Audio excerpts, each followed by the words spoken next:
are in the audience. I'm going to make a few remarks myself before we start with our guests.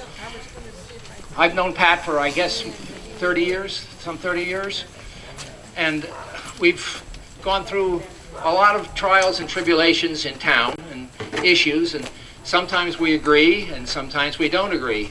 And when we don't agree, sometimes it's very sharply, and sometimes when we don't agree, sparks fly. And yet, over all these years, we've become loyal friends.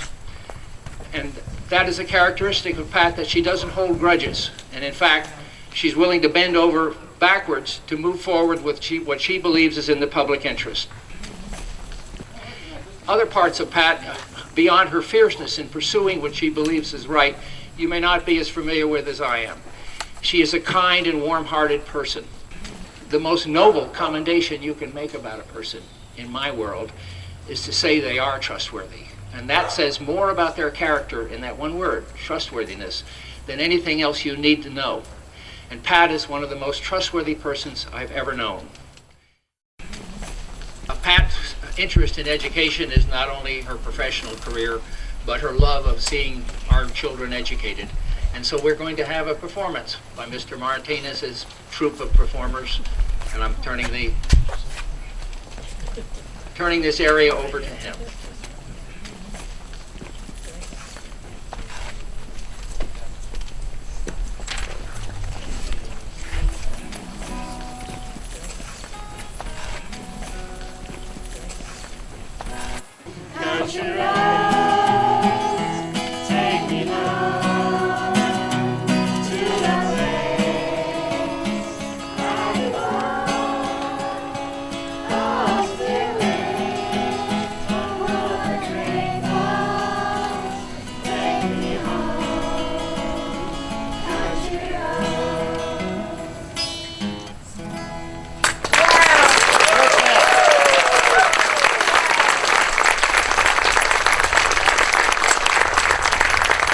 Soon after retiring, Pat invited us to her home.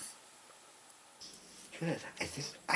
Believe it or not, I think we're finally ready. That's okay. However long it takes, it takes. Yeah. I want to say a couple words before we start your story. Okay. From the time you were a child, because I want people to know who you are. You've lived in Falls Village about 46 years, from what I understand. That's right. And 40 years of those you have been in public life. 43, actually. 43, doing public service. That's right. Most recently, 12 years as First Selectman. That's correct. And for people who don't know what a First Selectman is, it's like a mayor. It's like the head of the government in the town. Right. And before those 12 years, you were on the Board of Selectmen for 10 years, I understand. That's right.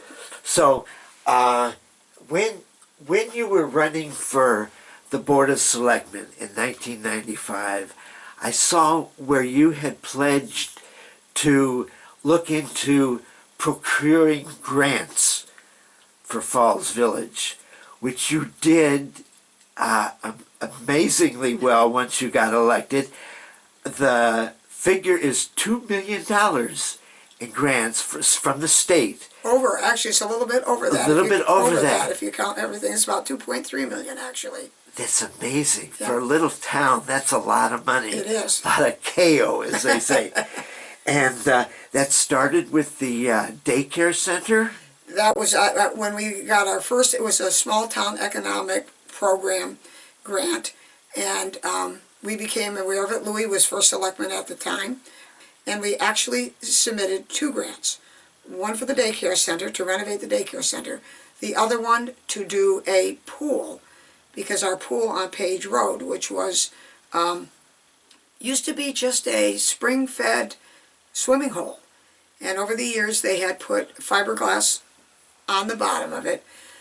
But because it was natural water, we still had to chlorinate it. And it became harder and harder to chlorinate it and make it meet the state standards for water safety. We moved the recreation area from 35 Page Road, where it had been for years and years and years. And in 2008 or 2009, when we completed the pool with the help of a grant, that became our recreation area.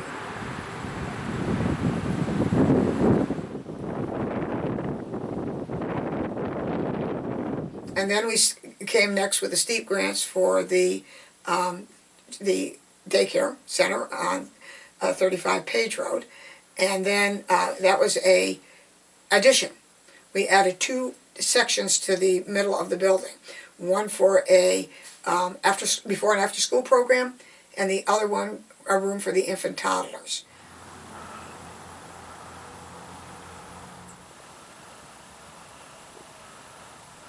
But then we got very fortunate.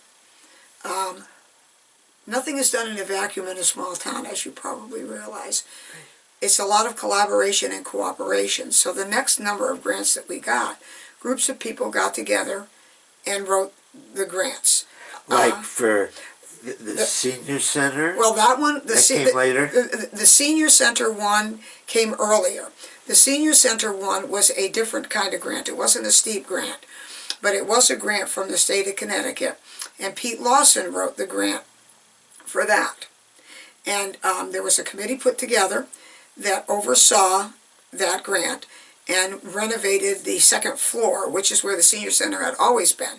But we renovated that second floor, so that was another type of grant that we got from the state. And I didn't even count that grant in the 2.3 million or so that we got. But that was one of the very first grants that we got. Pete got that. Interestingly enough, over the years, the steep grants became much more complicated. Before, it was just a brief narrative. You sent in your brief narrative about what you wanted to do, how much you thought it was going to cost, and that was the sum total of the application. But after 2005, the grants became much more complicated to do. They wanted lots and lots and lots of information. But since we had been successful with those first 2 grants, then we pursued others. Like for the library? I believe the library was the next grant we got. That was a $200,000 grant to do renovations at the library. And the library board of directors and I worked together on that grant. Then I believe the next 2 grants, the next one was 107 Main Street. Now that's where the senior center is. But this was actually for the exterior of the building. Replacement of the roof, all new windows, and we used a specialist in historical windows to redo the windows. Of course, the elevator, and there was a small addition to the back that housed an entryway and an elevator to go up to the second floor, and complete redo of the painting outside. And if you look at 107, above the doorways in the front, there is a shingled area. So that area was completely redone. And we got a $275,000 grant for that. Louis and I worked on that one together. And then we applied for 103 Main Street, which was a $200,000 grant, and that's the Children's Theater. And they've renamed the building the Center on Main.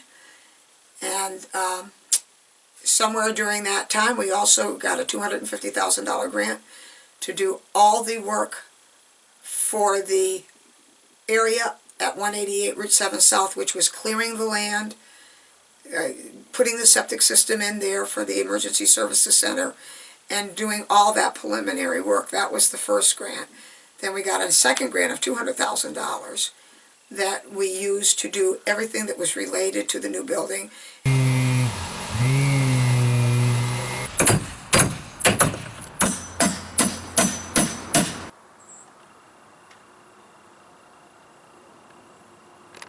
We also got a grant for the renovation of the South Canaan Meeting House, where The steeple. the steeple was redone on that. We lifted, part of the building was lifted up to repair the sill around the bottom, and the entryway was redone to accommodate with a handicap bathroom, and some other minor things were done as far as the $200,000 would go. And last but not least, the village center, the sidewalks. That was a streetscape and sidewalk project. Yeah. That was not a steep grant. That was from the Department of Housing. The maximum amount of money we could get for that was $500,000, and we received $450,000. which is pretty astounding when you are competing with so many other towns. Now, steep grants are meant for smaller towns, but over the years, smaller towns became towns that had larger populations, up to 30,000 people. So for us to get that grant with a 1,200 or so population was pretty amazing. I'm a big one for cooperation and collaboration, because I think you get so much more done than if you try to do things yourself. And you have to involve your stakeholders. Why were you successful in your people in getting grants? Because I think that we had some people that were a little bit familiar with grant writing, so we had to step up in that area. And all of us who worked on these grants were pretty pragmatic, and we understood what the state wanted in the application.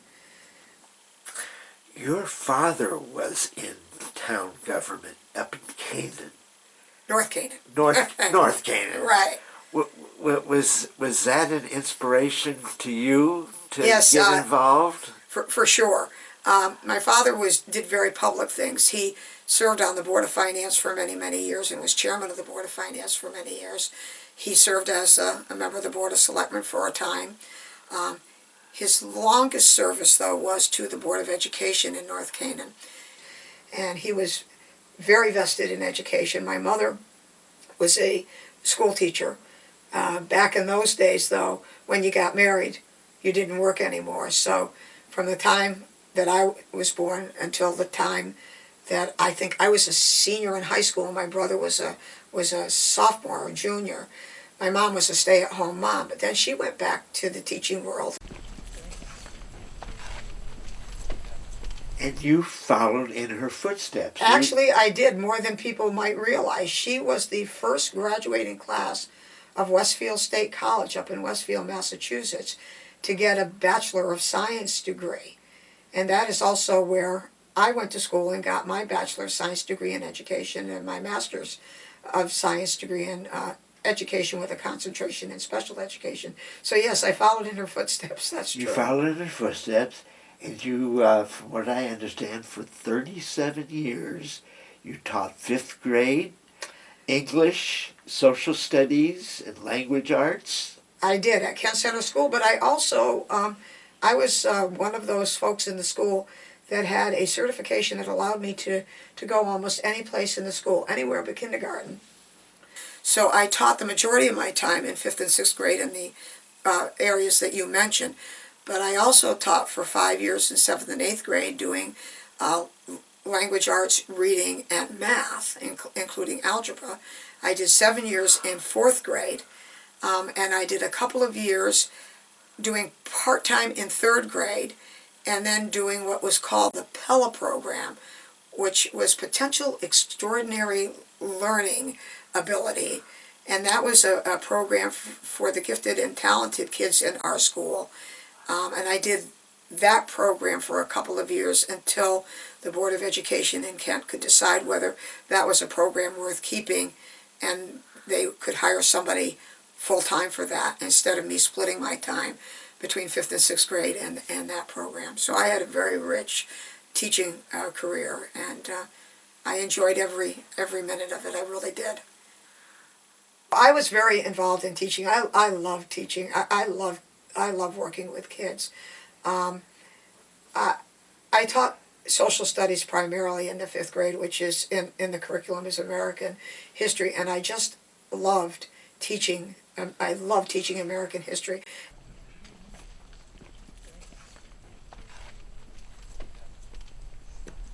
And I was fortunate that I also taught literature and writing, because there is such a connection that can be made between literature and writing and social studies that I was able to coordinate those things with the social studies units that I taught, because there's so many nonfiction books that are historically oriented as well as historical fiction that can catch kids' attention.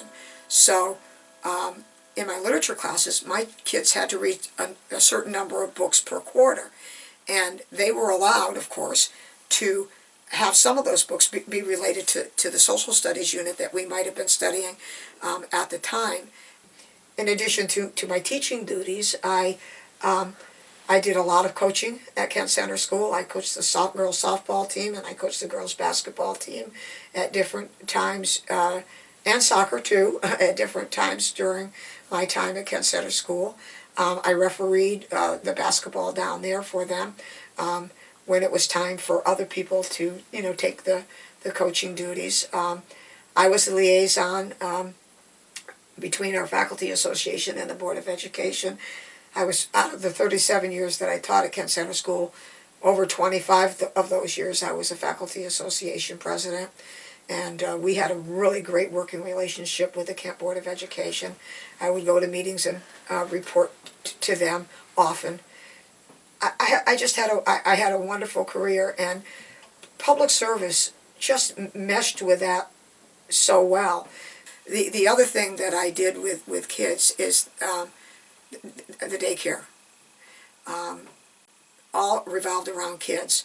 When I was on the Board of Education, the first time on the local board, Cookie Kabarak and Lisa Harmon came to me and said, you've got some rooms in the school.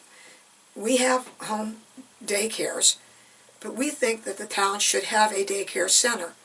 What do you think about the idea of us using one of the rooms in the school to have a daycare center? I thought that was a great idea. We worked as a team with a few other people to put together a proposal for the Board of Education, and we did that in 1980. By 1982, we had one of the rooms in the school for our daycare center, and the board was intimately involved in that because it was in the school building, and that's when I got involved in the daycare in 1980. The school needed the room. Pete Lawson came to me and said, I know you guys need a place to relocate. He said, what do you think about the building at the rec center? Now that building was just a simple building. It was basically a shell, but it did have bathrooms, so it did have plumbing and a septic system. It did have a room where summer programs, arts and crafts and things like that were provided for the kids because the pool was right there at the time. On Page Road. On Page Road, right. And Pete had become concerned because the building was being vandalized. And I think the last straw for him was when a huge pickup truck with a plow on it in the winter went into the parking area, drove right up to the building, turned around and slammed into the side of it with a plow. And then he thought, well, that building's got to be occupied. The daycare needs a place to go. Let's see if we can work with the daycare board of directors in the town to do it. And we did it. Somehow, in all of this, you've found time to volunteer at the church. Which church is that? Well, when we had St. Patrick's Church here in our town, right, that was a mission church of St. Joseph's Church in Canaan, which of course now has been all combined with St. Mary, St. Bernard's from Sharon, and St. Joseph are all in one parish now. And they have a new name. So when my kids were younger and we were in St. Patrick's, our mission church, I taught CCD for probably 12 or 15 years every Sunday. And my kids were altar people. Kathy got the advantage of being able to serve as an altar person. When I was growing up, it was just the boys that could be the altar boys, But the church did come a bit of a way so that servers, they call them servers now, I guess, could be boys or girls. So up until the time that St. Patrick's was abandoned as a mission church and sold, I was very involved in Sunday services. Even as a kid in St. Joseph, Father Malley, who was the parish priest at the time, would choose 3 8th-grade girls, and we would go in after 11 o'clock Mass, and we would count all the money from the offertory and put it all together for him. So, even as a kid, I was involved in the church. What is your earliest memory of Falls Village? You moved to Falls Village about a year after you married Kurt? Right, 1971, we built this house, yeah. You built this house? Yeah. My earliest memories of Falls Village, though, go way back. Tell me. Because my cousins, Jean and Joy, their uncle was Edmund Dean. And Edmund Dean had the farm right there on Route 7. So we spent a lot of time, my brother and I spent a lot of time in Falls Village. We used to swim in the Hollenbeck way behind Edmund's farm. There was kind of a corner of the Hollenbeck where we would go to swim.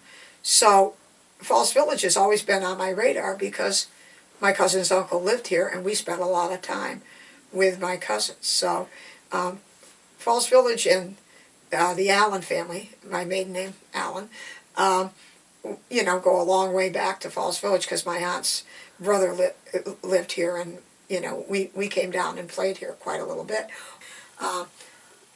Probably my most vivid memory of Falls Village, though, is the Firemen's Carnivals.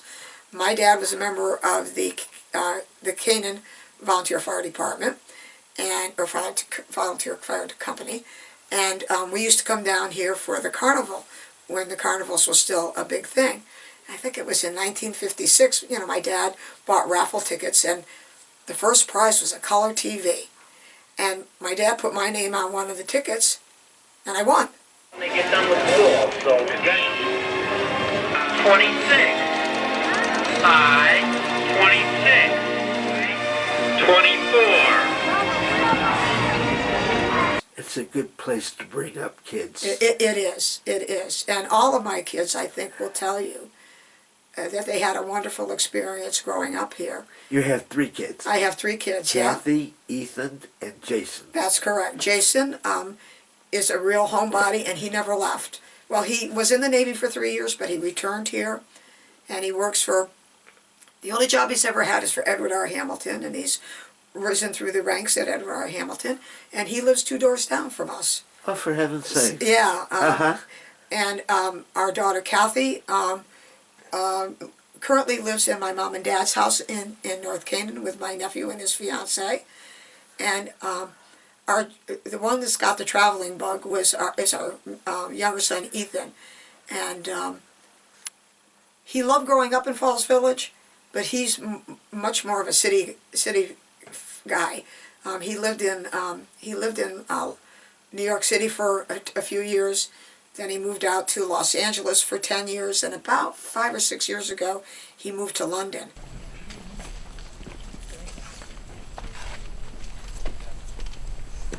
What's happening with that big maple tree there on Railroad Street? That was an interesting event as well. Back in that storm, 7 or 8 years ago, that October storm, at the end of October when we had that heavy wet snow and all the leaves were still on the tree, a huge portion of that tree broke off. That tree is a silver maple, and silver maples are not structurally strong. They're quite weak, in fact, and they grow very quickly. And sometimes the canopy can't, the base cannot sustain the size of the canopy. And a couple of years ago, we thought it would be best to take that tree down because that tree hangs over the sidewalk around the green, and it also hangs over the travel lane on Railroad Street as you turn in to Main Street. But because it was on town land, we had to go through a procedure of noticing that we were going to take it down. Some people objected to us taking it down. We had to have a hearing, and the tree official, our tree warden, had the hearing, and he decided that before we took it down, that first we would try to trim it out. So last December, we trimmed it out extensively, actually. It already had guide wires in it. Some people didn't think it had guide wires, but the guide wires had been in it for 15 years. One of the guide wires has snapped, so that was replaced, and the tree is still standing. It does not have the kind of foliage that it had previously because so much of it was dead in the canopy. It had to be trimmed out, but we did trim it out because that was the ruling of the tree warden based on people who came to the hearing, and only 4 or 5 people came to the hearing, but they were very much in favor of keeping that tree. Yeah. So that tree, you know, is put together, and it's there, but the current Board of Selectmen is going to have to keep an eye on that tree, and I will be keeping an eye on that tree too, because if I'm going to be weeding and taking care of the roses, you know, I don't want something falling on the sidewalk or on me or anyone else.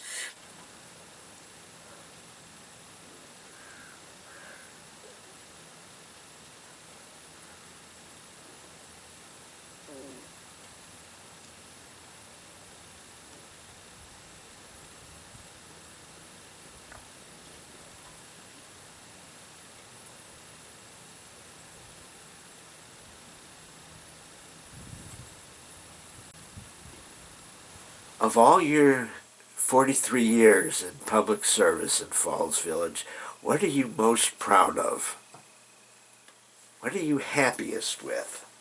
Can you point to any single or... You know what? I get a little emotional about this because public service has been my greatest gift. It really and truly has. And I don't think that if my dad had not been as involved in the community, that I would have been as involved as I have been. It has given me such joy and pleasure to do that. And aside from the fact that sometimes it's hard to get people to do this, I think that what I am most proud of is that I did a tabulation about a month ago of the number of openings that we have on town boards and commissions, and we do have a few hires that we have to have because they have to have certain qualifications. And I always knew that we had a great number of people that volunteered for our town. But somehow, some folks thought that our town was a closed circle, kind of, in terms of who was making decisions for our town. And I didn't think that was true. So I sat down and I did the calculations. And what I found out was that there are 98 positions on boards and commissions and hired jobs. Of those 98 positions, 82 of them are held by different people. And I think that says an enormous amount about the volunteerism and the commitment to our town, of the people in our town. It's not always easy to get people to serve, but guess what? We are. And I'm really proud of that. So I think that that's one among many of the things that I'm proud of, is that our town is really open and open to all that would like to serve. And, you know, that gives me great satisfaction that we've been able to find people. And you know what? Almost, I can't think of one member of any board of commission off the top of my head that isn't committed to doing the work of that board or commission. We've been really lucky.